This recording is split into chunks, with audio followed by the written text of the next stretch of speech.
अस्सलाम वालेकुम, कैसे हैं आप सब। तो आज हम स्टार्ट करने जा रहे हैं एक्सरसाइज 1A का क्वेश्चन नंबर 8। तो मेरे पास ये बुक 2 है जिसको हम D2 भी बोलते हैं और उसका ये अपडेटेड 7th एडिशन यानी न्यू एडिशन मेरे पास मौजूद है।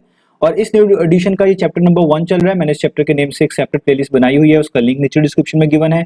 नीचे आपको मेरे सोशल अकाउंट्स, मेरी फेसबुक प्रोफाइल, मेरी इंस्टाग्राम प्रोफाइल, मेरा ईमेल आईडी भी मिल जाएगा। आप इन्हीं अकाउंट्स के थ्रू अपने क्वेश्चंस को, सजेशंस को भी मुझ तक पहुंचा सकते हैं और प्लेलिस्ट के थ्रू आप इस चैप्टर के तमाम सॉल्यूशंस एक ही जगह पर आसानी से देख भी सकते हैं। तो आइए स्टार्ट कर लेते हैं क्वेश्चन नंबर 8 को।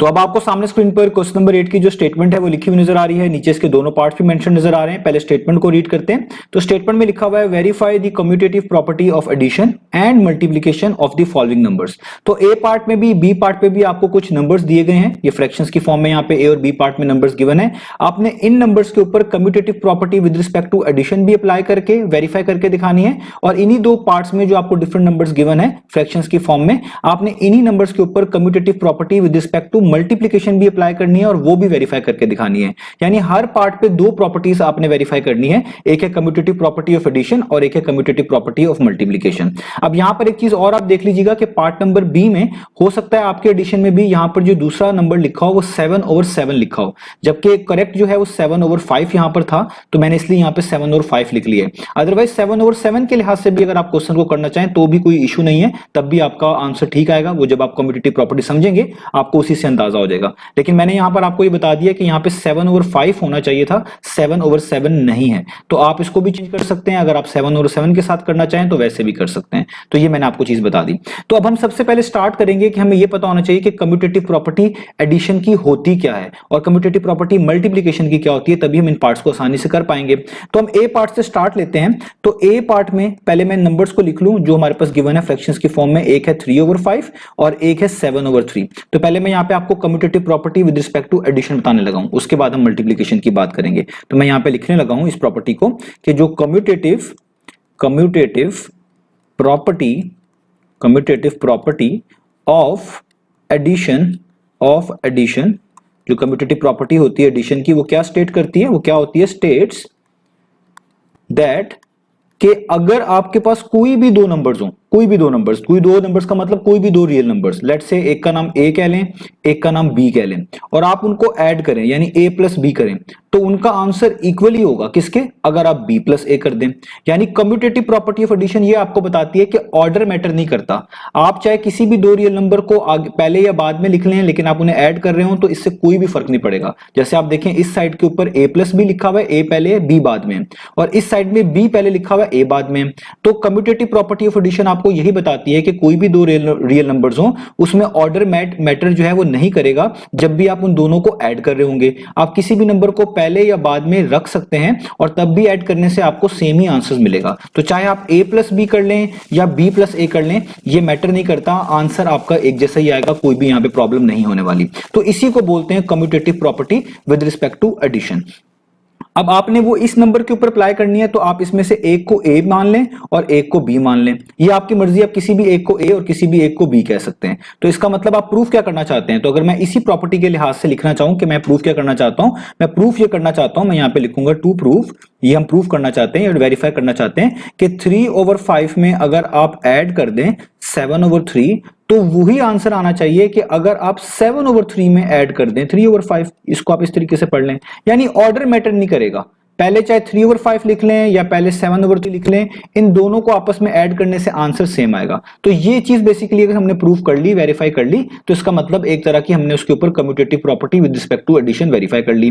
अब हम कैसे वेरीफाई करेंगे, हम इनकी दोनों साइड्स को सॉल्व करेंगे। अगर इनकी दोनों साइड्स का आंसर एक जैसा आ गया तो इसका मतलब लेफ्ट हैंड साइड और राइट हैंड साइड इक्वल हो गई, इसी को हम कहेंगे कि ये वेरीफाई हो गई। तो इसलिए हम स्टार्ट करते हैं सबसे पहले लेफ्ट हैंड साइड। तो यहाँ पे LHS का मतलब है लेफ्ट हैंड साइड। तो आप सबसे पहले अपने लेफ्ट हैंड साइड को लिखेंगे, वो है 3/5 प्लस 7/3। अब आपने जस्ट इनको ऐड करना है, ये दो फ्रैक्शंस हैं, इनको ऐड करवाना हो तो आप जानते हैं कि हम इनके डिनोमिनेटर्स को सेम बनाते हैं।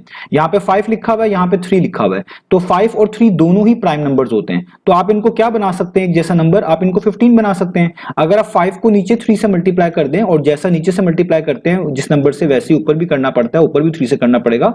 और 3 को भी 15 बनाने का तरीका है आपके पास, अगर आप 3 को 5 से मल्टीप्लाई कर दें नीचे भी और ऊपर भी 5 से मल्टीप्लाई कर दें। इससे क्या होगा कि 3 टाइम्स कितना हो जाएगा 9, 3 5 टाइम्स कितना हो जाएगा 15। इधर आपको पता है 7 5 टाइम्स कितना होता है, वो होता है 35 और नीचे भी 3 5 टाइम्स 15। तो आप देखें आपके डिनोमिनेटर सेम बन गए। तो जब डिनोमिनेटर सेम बन जाते हैं तो फ्रैक्शंस को ऐड करना या सब्ट्रैक्ट करना आसान हो जाता है। तो आप यहां पर कोई भी नंबर बना सकते हैं, लेकिन वो होना सेम चाहिए, और जिस नंबर से भी आप यहां पर डिनोमिनेटर में मल्टीप्लाई कर रहे हैं उसी सेम से ऊपर भी करवाना होता है, ये याद रखिएगा। तो अब आप देखिए डिनोमिनेटर सेम है, जब भी फ्रैक्शंस के डिनोमिनेटर सेम हो आप उस सेम डिनोमिनेटर को एक दफा लिखते हैं, ये मैंने एक दफा लिख दिया, और जो ऊपर लिखे हुए नंबर्स होते हैं इनको as it is note down कर लेते हैं। 9 भी एज इट इज, ये बीच में प्लस का साइन भी एज इट इज, और ये 35 भी एज इट इज। अब आप जस्ट इनको सॉल्व कर लें। अब देखें यहां पर ऊपर 9 प्लस 35 लिखा हुआ है, तो 9 में आप 35 ऐड करें तो आपके पास क्या आता है, आपके पास आता है 44, और नीचे आपके पास क्या आ जाता है 15। यानी आपने इन दोनों फ्रैक्शंस को ऐड करके क्या आंसर निकाल लिया, 44/15 या 44/15। ये आपकी लेफ्ट हैंड साइड हो गई। अब इसी तरीके से आपने राइट हैंड साइड को भी करना है। अगर आपकी राइट हैंड साइड का भी आंसर आ गया तो इसका मतलब आपने ये वेरीफाई कर लिया कि ये वाकई में ये पूरी की पूरी चीज इस पूरी चीज के इक्वल है, और ये हमने commutative property with respect to addition के लिहाज से लिखी थी, तो इसका मतलब इन पे commutative property with respect to addition हमने वेरीफाई कर ली। अब हम राइट हैंड साइड लिखते हैं। तो राइट हैंड साइड में देखें लिखा हुआ है 7/3 प्लस 3/5। अब यहां पर भी वही रूल है कि आप 3 और 5 को सेम बना सकते हैं। कैसे, अगर आप इस नीचे लिखे हुए 3 को यहां पर 5 से मल्टीप्लाई कर दें, नीचे भी और ऊपर भी, जिस तरह मैंने यहां पर भी करके दिखाया था, और 5 को आप 15 बना सकते हैं, तो 5 को 3 से मल्टीप्लाई करना पड़ेगा, नीचे भी ऊपर भी। इससे फायदा क्या होगा, ऊपर अगेन 5 7 टाइम्स कितना आ जाएगा 35, नीचे 5 3 टाइम्स कितना आ जाएगा 15, और इधर आपके पास 3 3 टाइम्स कितना आ जाएगा 9, और इधर 5 3 टाइम्स कितना आ जाएगा 15। और दोनों के डिनोमिनेटर सेम है, तो डिनोमिनेटर को एक दफा लिखेंगे 15 को, और ऊपर लिखी हुई चीज आपके पास वैसी की वैसी आ जाएगी 35 + 9, और 35 + 9 अगेन कितना होता है 44, और नीचे क्या आ गया 15। इससे आगे आप ये सॉल्व नहीं कर सकते, तो यहां तक इसका ये आंसर होगा। तो अगर आप नोटिस करें दोनों साइड एक जैसी आ गई, लेफ्ट हैंड साइड का भी आंसर ये आ गया, राइट हैंड साइड का भी आंसर ये आ गया, तो आप यहां पे लिखेंगे कि इसका मतलब क्या हुआ कि लेफ्ट हैंड साइड इक्वल आ गई है किसके, राइट हैंड साइड के। तो अगर left hand side right hand side के इक्वल आ गई है तो हमारे पास क्या हो गई है, कम्यूटेटिव प्रॉपर्टी हमने वेरीफाई कर ली। इसका मतलब वाकई में इन दोनों नंबर्स के ऊपर commutative property with respect to addition hold करती है। वाकई में इनमें ऑर्डर मैटर नहीं करता, आप किसी को भी पहले या बाद में रखें और ऐड करें, आपके आंसर्स क्या आएंगे वो सेम आएंगे। सो यहां पे आप लिख दीजिएगा, सो कम्यूटेटिव प्रॉपर्टी आगे इसको हम पढ़ते हैं विद रिस्पेक्ट टू, इसको शॉर्ट फॉर्म में लिखते हैं, ठीक है, विद रिस्पेक्ट टू एडिशन, तो आपने एडिशन के लिहाज से चेक किए क्योंकि बीच में प्लस का सिंबल था, होल्ड्स। तो बस यहां तक आपका ये जो है कम्यूटेटिव प्रॉपर्टी वाला एडिशन वाला पार्ट हो गया। तो ये हमने कर ली कम्यूटेटिव प्रॉपर्टी ऑफ एडिशन। अब इसी सेम पार्ट पे आपने कम्यूटेटिव प्रॉपर्टी ऑफ मल्टीप्लिकेशन भी लगानी है। तो अब हम ये वाली स्टार्ट करते हैं। तो इसके लिए हम लिखेंगे, अब हम दोबारा से इस जो है ना दो नंबर्स को यहां पे लिख रहे हैं। दो नंबर्स क्या है, एक है 3/5 और दूसरा हमारे पास क्या था, वो था 7/3। तो ये हमारे पास दो नंबर्स गिवन। तो अब मैं commutative property with respect to multiplication की बात कर रहा हूं, तो पहले मैं उसको यहां पे स्टेट करूंगा। तो मैं यहां पे लिखूंगा कम्यूटेटिव प्रॉपर्टी ऑफ मल्टीप्लिकेशन कह लें या विद रिस्पेक्ट टू मल्टीप्लिकेशन कह लें, कम्यूटेटिव प्रॉपर्टी ऑफ मल्टीप्लिकेशन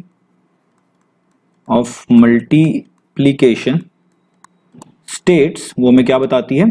तो अब ये आप ये भी समझ लें। तो जिस तरह कम्यूटेटिव प्रॉपर्टी ऑफ एडिशन में ये चीज थी कि a + b जो होता था वो b + a के इक्वल होता था, इसी तरीके से मल्टीप्लिकेशन में क्या है, मल्टीप्लिकेशन में है कि अगर आप a को b से मल्टीप्लाई करें, क्योंकि बीच में वहां पे एडिशन का था तो प्लस का सिंबल आया था, यहाँ पे मल्टीप्लिकेशन की बात हो रही है तो मल्टीप्लिकेशन का सिंबल आएगा, कि अगर आप a को b से मल्टीप्लाई कर दें या b को a से मल्टीप्लाई कर दें, कोई भी फर्क नहीं पड़ता। चाहे a मल्टीप्लाई बाय b करें, चाहे b मल्टीप्लाई बाय a करें, कोई भी फर्क नहीं पड़ता। और कम्यूटेटिव प्रॉपर्टी बेसिकली ऑर्डर के लिहाज से आपको बता रही होती है कि नंबर्स के ऑर्डर जो है मैटर नहीं कर रहे। अगर आप a को पहले लिखते हैं, b को बाद में लिखते हैं, तब मल्टीप्लाई कर लें, या b को पहले लिख लें, a को बाद में लिख लें, तब मल्टीप्लाई कर लें, दोनों चीजों को, दोनों रियल नंबर्स को, आपके आंसर्स जो है वो सेम ही आएंगे। तो अब आपने यहां पर ये वाली प्रॉपर्टी इन दो नंबर्स के ऊपर वेरीफाई करनी है। तो अगेन पहले इस प्रॉपर्टी के मुताबिक इन दोनों नंबर्स को लिखेंगे। तो इस प्रॉपर्टी के मुताबिक ये हमसे पूछा जा रहा है कि अगर हम 3/5 को मल्टीप्लाई करें 7/3 से, तो इसको इक्वल आना चाहिए कि पहले इस बार हम 7/3 लिख लें कि 7/3 मल्टीप्लाई हो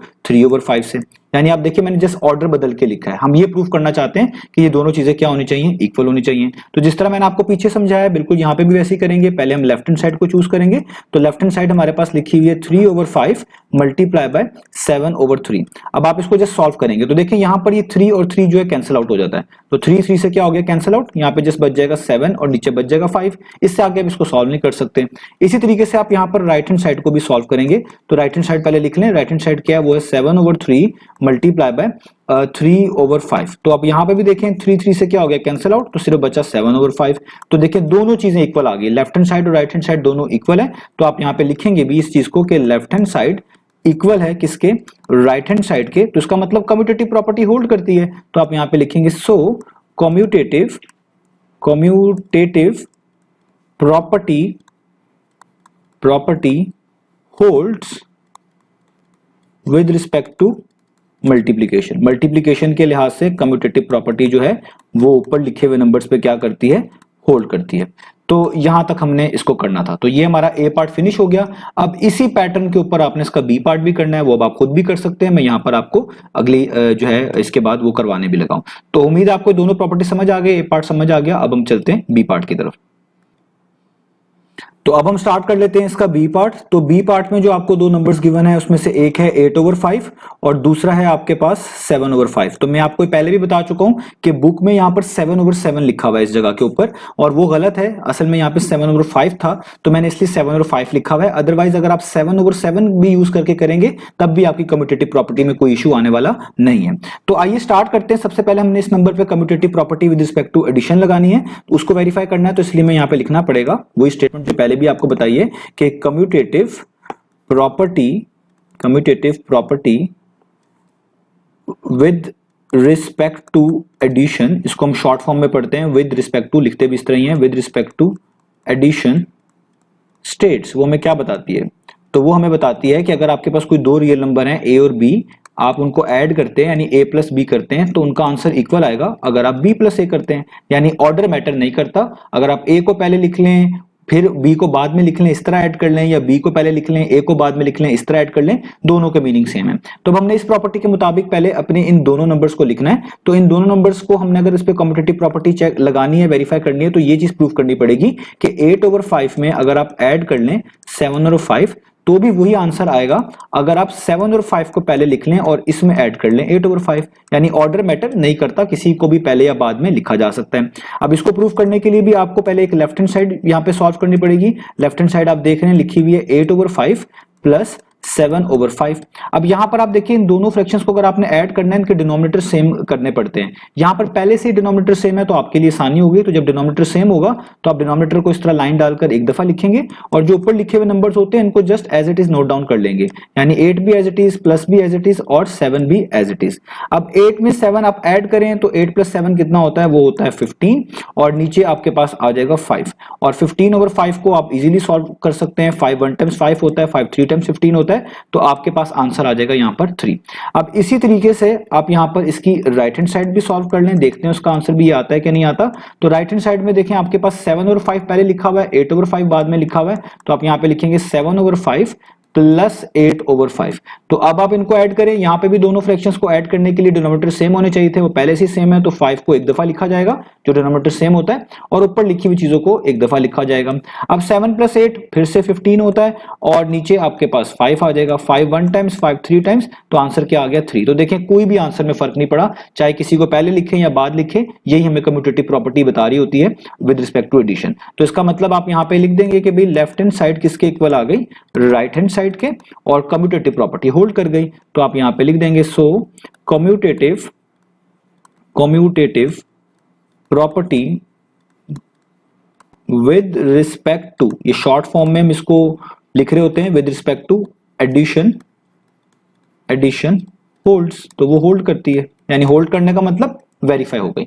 तो ये हमने इसका जो है एडिशन वाला पार्ट कर लिया। अब हमने इन्हीं दो नंबर्स के ऊपर मल्टीप्लिकेशन भी प्रूव करवानी है कम्यूटेटिव प्रॉपर्टी की, तो इसलिए हम यहाँ पर जो है दोबारा से नंबर्स को उतार लेते हैं। एक नंबर हमारे पास 8/5 गिवन है और दूसरा नंबर हमारे पास जो है 7/5 गिवन है। अब हमने कम्यूटेटिव प्रॉपर्टी ऑफ मल्टीप्लिकेशन की बात करनी है, तो इसलिए उसको पहले लिखेंगे। तो यहाँ पे मेंशन करेंगे कि commutative property of multiplication states, तो वो हमें क्या बताती है, तो वो ये बताती है कि अगर आपके पास कोई भी दो रियल नंबर हैं ए और बी, आप उनको मल्टीप्लाई करें यानी ए मल्टीप्लाई बाय बी करें तो उनका आंसर इक्वल होगा अगर आप बी मल्टीप्लाई बाय ए करें। यानी ऑर्डर मैटर नहीं करता, चाहे ए को पहले लिख लें बी को बाद में लिख लें, चाहे बी को पहले लिख लें ए को बाद में लिख लें, मल्टीप्लाई कराने से आपको दोनों के आंसर एक जैसे मिलेंगे। तो हमने अपने इस गिवन नंबर को भी इस प्रॉपर्टी की फॉर्म में लिखना है, यानी हम प्रूफ ये कराना चाहते हैं कि अगर आप 8/5 को मल्टीप्लाई करें 7/5 से तो इसका आंसर वही आएगा अगर आप 7/5 को पहले लिख लें और 8/5 को बाद में लिख लें और तब मल्टीप्लाई करें। तो ये हम प्रूफ कराना चाहते हैं। तो यहां पर भी आपको ये दोनों साइड्स जो हैं अलग अलग सॉल्व करनी पड़ेंगी। तो पहले हम लेफ्ट हैंड साइड को सॉल्व करेंगे, तो लेफ्ट हैंड साइड है 8/5 मल्टीप्लाई बाय 7/5। तो आप देखें इनमें कोई कैंसिलेशन नहीं होती ऊपर नीचे या क्रॉस, तो इसका मतलब है अगर कैंसिलेशन ना हो रही हो तो ऊपर लिखे हुए नंबर को ऊपर से मल्टीप्लाई करते हैं, डिनोमिनेटर में लिखे हुए नंबर को सामने वाले फ्रैक्शन के डिनोमिनेटर से मल्टीप्लाई करते हैं। तो 8 7 से मल्टीप्लाई होगा वो हो जाएगा 56 और 5 5 से मल्टीप्लाई हो जाएगा वो हो जाएगा 25। तो आपके पास क्या आ गया 56 डिवाइडेड बाय 25। इससे ज्यादा आप इसको सॉल्व नहीं कर सकते, कोई कैंसिलेशन नहीं होती। अब इसी तरीके से आप राइट हैंड साइड को भी सॉल्व करेंगे, तो राइट हैंड साइड में आपके पास देखें 7/5 पहले लिखा हुआ है, 8/5 बाद में लिखा हुआ है, यहां पे भी यही करना पड़ेगा। 7 8 टाइम्स कितना हो जाएगा 56, 5 5 टाइम्स कितना हो जाएगा 25। तो देखें दोनों के आंसर आपके पास इक्वल आ गए, एक जैसे आ गए। तो आप इसलिए लिखेंगे कि भाई लेफ्ट हैंड साइड किसके इक्वल हो गई, राइट हैंड साइड के। तो यहां पे भी ये प्रॉपर्टी होल्ड कर गई, तो आप इसको मेंशन कर देंगे नीचे। So commutative property with respect to multiplication holds, तो वो होल्ड करती है। तो यही हमने प्रूव करके दिखाना था। तो उम्मीद है आपको ये तमाम चीजें अच्छे से समझ आ गई होंगी। बस याद रखिएगा आपको कम्यूटेटिव प्रॉपर्टीज के बारे में पता होना चाहिए कि एडिशन की क्या होती है, मल्टीप्लिकेशन की क्या होती है, बाकी काम करना तो बहुत आसान है। और इस पार्ट में मैं आपको बार बार बता दी हूँ, उससे कंफ्यूज ना होइएगा, क्योंकि अक्सर औकात फिर कमेंट सेक्शन में स्टूडेंट जो है वो परेशान हो रहे होते हैं कि यहाँ पर क्या चीज लिखी हुई थी और क्या नहीं थी। तो यहाँ पर आपको मैंने इसलिए क्लियर कर दिया कि यहाँ पे मेरी बुक में भी 7/7 लिखा हुआ है, लेकिन करेक्ट जो मैंने कंफर्म किया है वो 7/5 था, तो मैंने 7/5 के लिहाज से इसको करवा दिया। बाकी 7/7 के लिहाज से भी इसको आप कर सकते हैं। तो इंशाल्लाह अब हम नेक्स्ट वीडियो में मिलेंगे बाकी सॉल्यूशंस के साथ।